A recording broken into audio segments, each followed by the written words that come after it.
Shalom, Israel. Shalom. It's Brother Nahshon, New Wine Congregation of Israel. First and foremost, I want to give all honor and glory to the Most High God, Yahweh by Hashem Yahweh Shah. All right, it's in His name that we come and do all these classes. All right, we know that nothing is of ourselves. All right, so all praises and all honor and glory to the Most High God and His only begotten Son, Yahweh Shah, Yahweh by Hashem Yahweh Shah.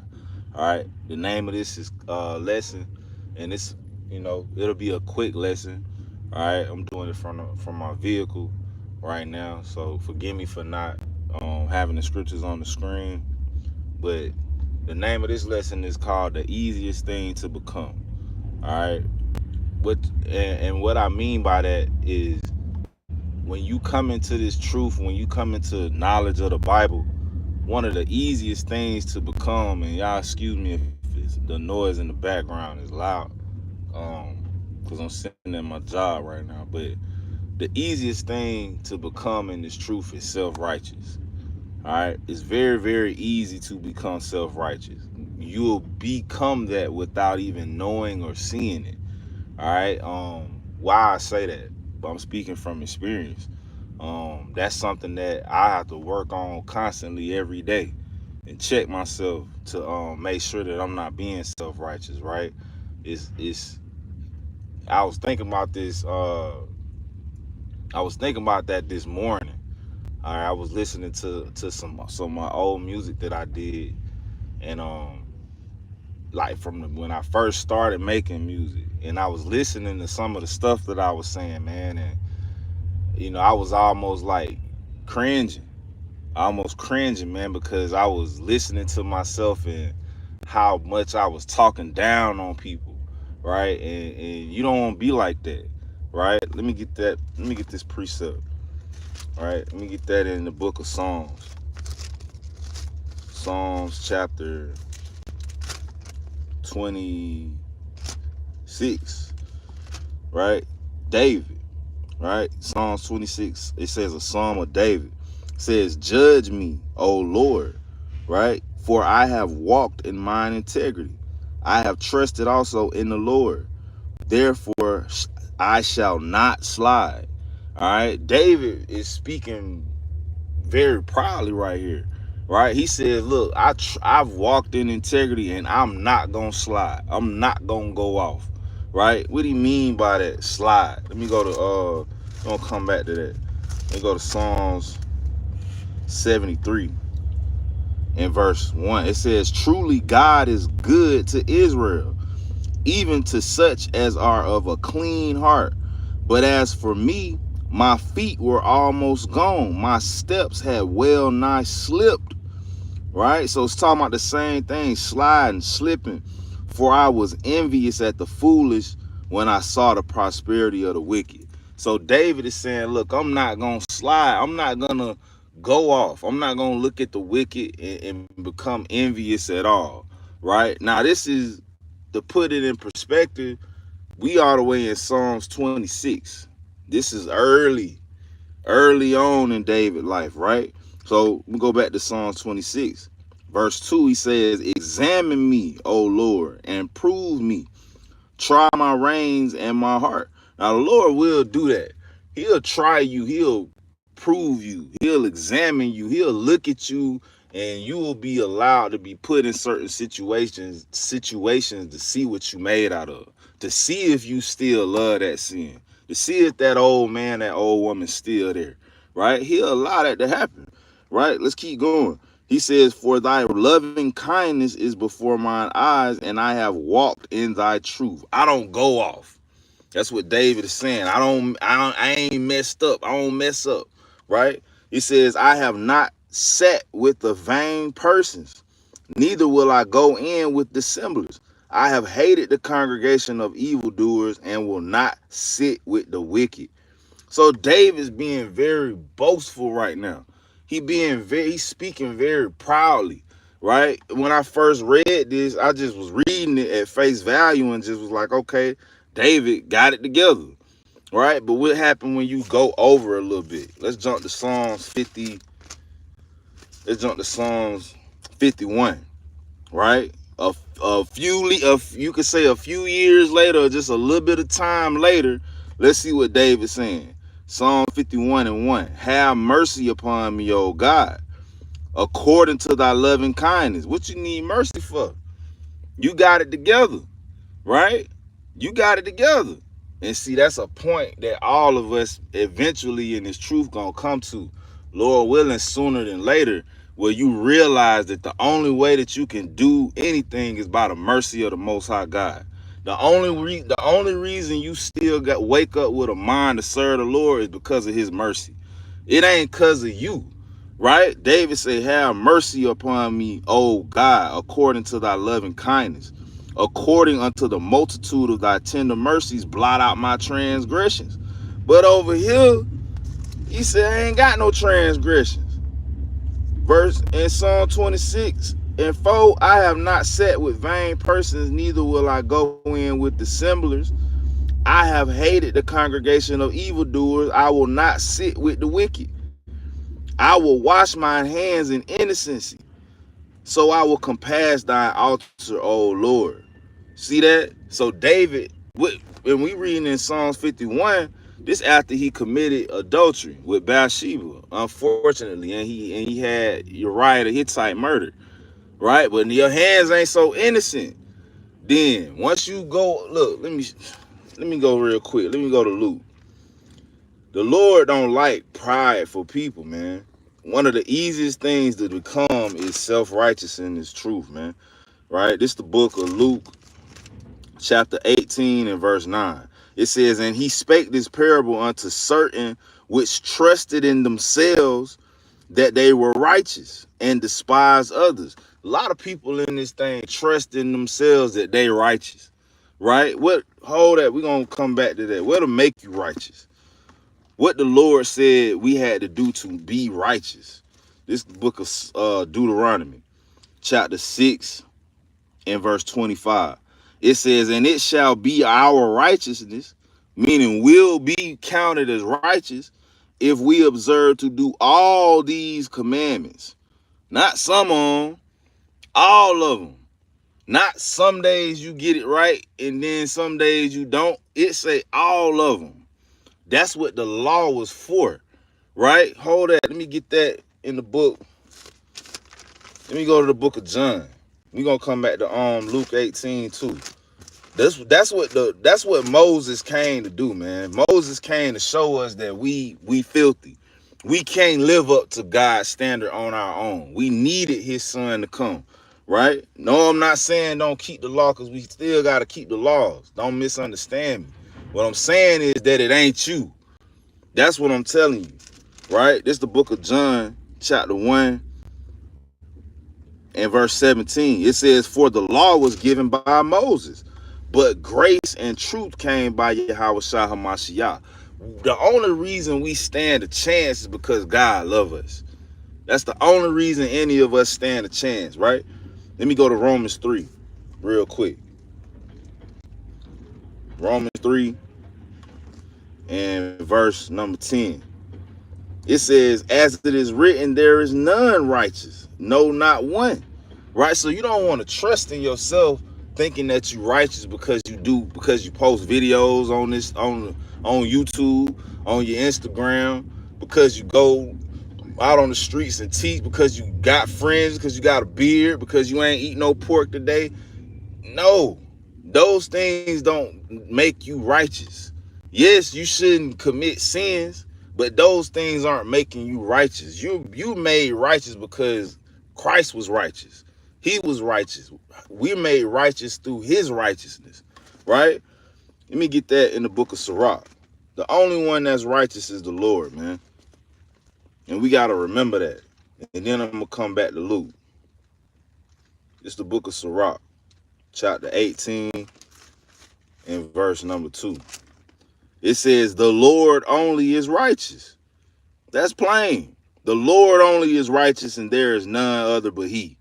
It don't get more plainer than that, right? So let's go back to Luke. Let's see why. Now we understand the problem with this Pharisee we finna read about. And you don't want to be a Pharisee, man. You don't want to have that mindset, right? Luke 18 What was that? Luke 18 and verse 9. It says, and he spake this parable unto certain which trusted in themselves that they were righteous and despised others. Right? Looking down on people that haven't been converted yet, that haven't fully come into the a relationship with the Most High and His Son. It says, two men went up into the temple to pray, the one a Pharisee and the other a publican.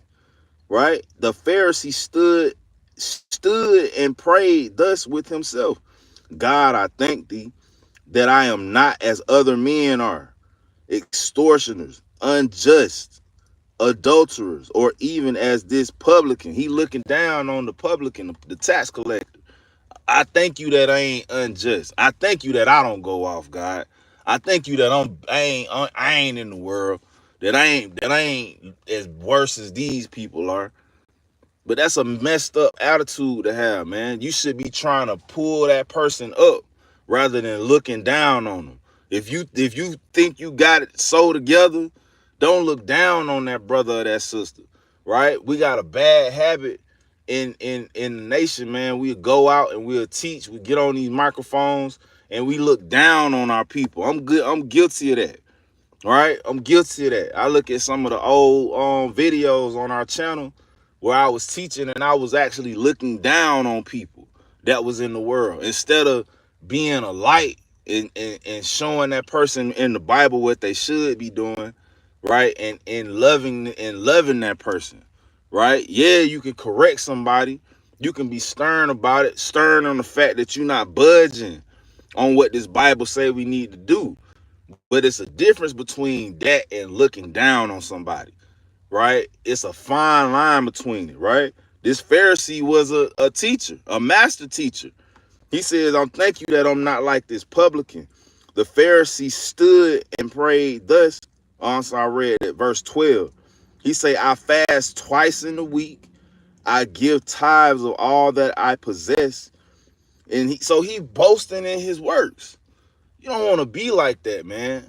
You don't want to. The easiest thing to do is look down at your fringes, kind of play with your beard, and say, yeah, I'm righteous.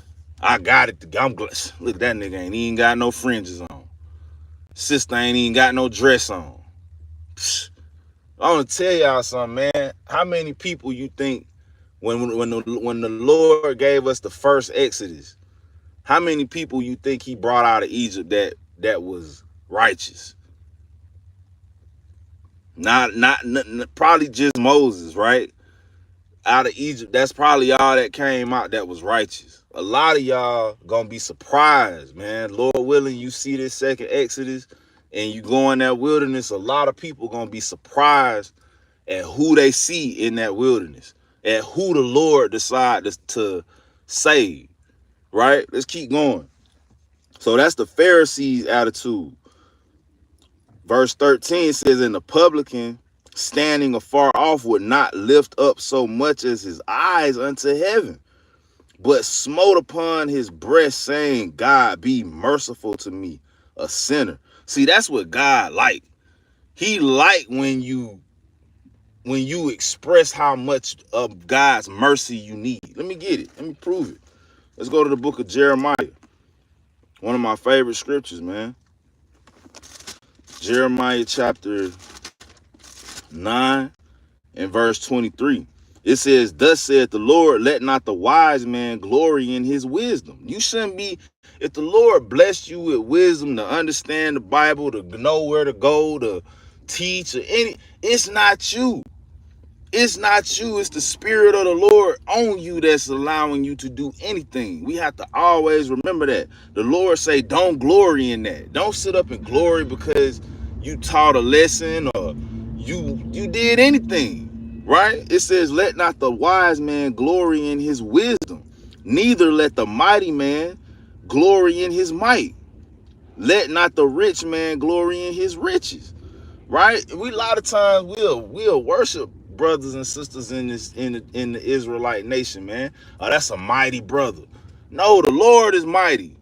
The Lord is mighty. The Lord's spirit on that brother or that sister that's got them doing whatever they doing. And brothers be just soaking it up. Yeah, I am mighty. I am mighty. I did bring that class out. No, it ain't you. It's not you, brother. The Lord don't like that. That's the point I'm trying to make. Right? Verse 24. But let him that glorieth glory in this. If you're going to glory in anything, glory in this, that he understandeth and knoweth me, that I am the Lord which exercises loving kindness. This is the loving kindness of God, that he allowed yourself to get to where, to have for him to be patient enough with you for where you could go out and teach. Because at one point you didn't have it as together as you got it right now.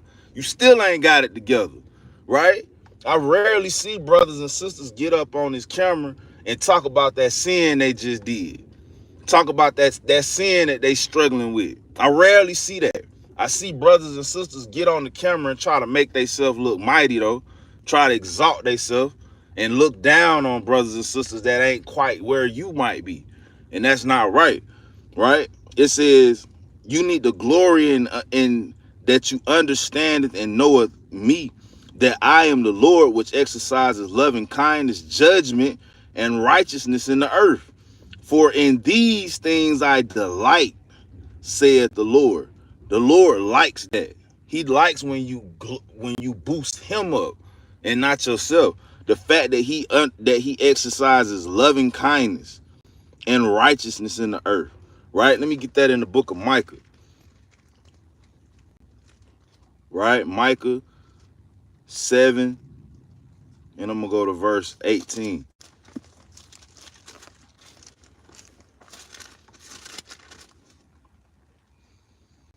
All right. Who is a God like unto thee, that pardoneth iniquity, and passeth by the transgressions of the remnant of his heritage? See, the only reason we here is because the Lord decided to pass by our transgressions. He decided to overlook some of the things that you did, right? It says, he retaineth not his anger forever, because he delighteth in mercy. See, a lot of times we don't even know the things the Lord delights in, the things that he likes. He like when you don't glory in yourself, when you glory in the fact that he merciful, right? He likes those things. Let me go back. So this publican in Luke 18, he said, I'm going to read verse 13 again. And the publican standing afar off would not lift up so much as his eyes unto heaven, but smote upon his breast, saying, God, be merciful to me, a sinner. Be merciful to me, a sinner. I tell you, this man went down to his house justified rather than the other. The publican is the one who the Lord justified, who sins got pardoned. Not the Pharisee who knew every damn thing, who understood all the breakdowns. The Lord don't care about your breakdowns. He don't care about that. He don't care about yo going out and teaching on the streets. He care about that you know that he God, and that he and his son alone is righteous. That's all he care about. That you exalt in him. That's all he care about, man. Let me get that in the book of Psalms. For the brothers and sisters that think they so mighty, that that's because of their mightiness that they gonna get the kingdom.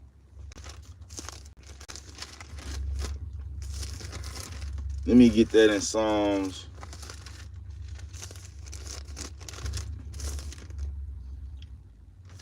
Let me see where it is. I want to say it's 20 something.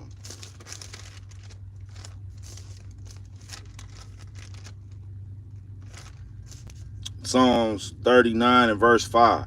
It says, behold, thou hast made my days as an handbreadth.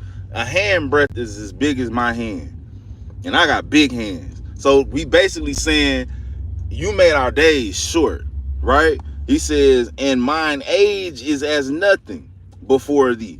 Verily, every man at his best state is altogether vanity. Selah. So the Lord said, when you think you doing your best, it's just vanity. It's just vanity. You ain't doing it for the right reason still. So we got to be careful to not exalt ourselves, man. We got to be careful to not do those things, because that's what put you in a state of being self-righteous, right? Let me get this one more precept. It's important to keep things in the proper perspective and understanding that we here because of the mercy of the Most High. We here because the Lord, he love you. Simple as that, man. He love you. And we supposed to be a image and a reflection of the Most High to our brothers and our sisters out here.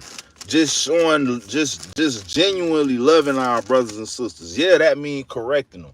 But that don't mean looking down on them, right? Because you got something you still need to fix that you ain't told nobody about, that you've been hiding. Yeah, you do. You do. Right, let's get that in the book of James. James chapter 2 and verse 10. Matter of fact, I'm gonna start at 8. It say, if ye fulfill the royal law according to the scripture, thou shalt love thy neighbor as thyself, ye do well. Why is that important? We read that all the time. You love your neighbor as you love yourself. Get what you gave yourself to do. Guess what you gave yourself time and patience when you were still dealing with that sin. You gave yourself time to put it down. You gave yourself some extra chances, didn't you? You ain't get down on yourself and look down on yourself and you wicked, you ain't do yourself like that, did you? Don't do them like that. Love them like you love yourself. It said if you do that, you do well. But if you have respect to persons, ye commit sin. Respect to persons mean you more patient with people that's already in the truth than you is in the world, people in the world. That's respect to persons. God don't show respect to persons. He look at all. That's how he look at us. And when we don't do it as a nation, we get punished as a nation.